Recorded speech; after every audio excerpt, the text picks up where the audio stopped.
Hey everybody, this is the fourth here, and welcome to Sound Explained Phase. Phase is a property of a single cycle waveform. We will often work with single cycle waveforms in electronic music production because they are the basis of many synthesized sounds. So a saw wave, a sine wave, a square wave are all examples of single cycle waveforms. And two of the properties of these waveforms that we have looked at in the other Sound Explained videos are frequency, which relates to pitch, and amplitude, which relates to loudness. Now, this other property, phase, doesn't really relate to anything that we can hear when that single cycle waveform is played on its own. The phase property indicates at what point in the cycle that the single cycle waveform starts at.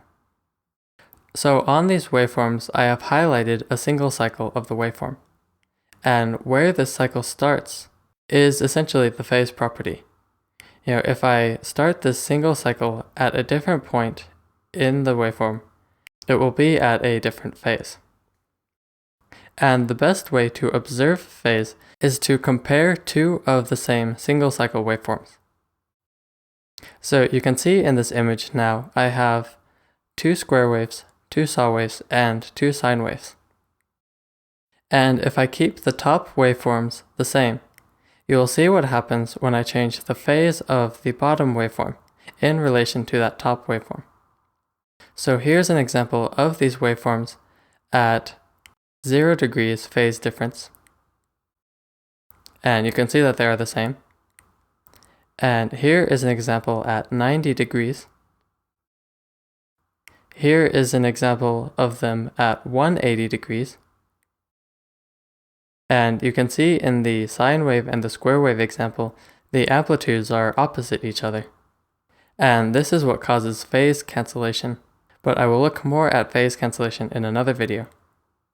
So here are the phases at 270 degrees. And here they are at 360 degrees. And you can see that they are now the same as the original waveform. So the phase differences between single cycle waveforms can go up to 360 degrees before they are the same again.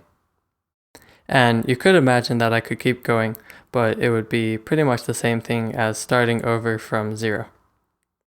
If I were to go up to 450, it would be the same as 90. Because the single cycle waveform just repeats itself. So you can see that changing the phase doesn't really change the character of that single cycle waveform too much. It's still going to sound exactly the same. But this difference becomes a lot more noticeable when you aren't playing the sound on its own, but are instead playing it in a layer with a few different sounds. And, different kinds of phase relationships can cause different kinds of issues, which is something I will be taking a better look at in the next Sound Explained video and throughout this part of the tutorial series. Now, the reason you hear people talking about phase cancellation regarding even things that aren't single cycle waveforms is because if you remember from some of the earlier Sound Explained videos, all sounds can be dissected into sine waves playing at different frequencies, amplitudes, times, and phases. So, even if you're layering a kick and a snare, they aren't really single cycle waveforms, but they are made up of sine waves, which are a single cycle waveform and might cancel out with the other sine waves from the other sound, or just cause some kind of relationship which will either be preferable or not.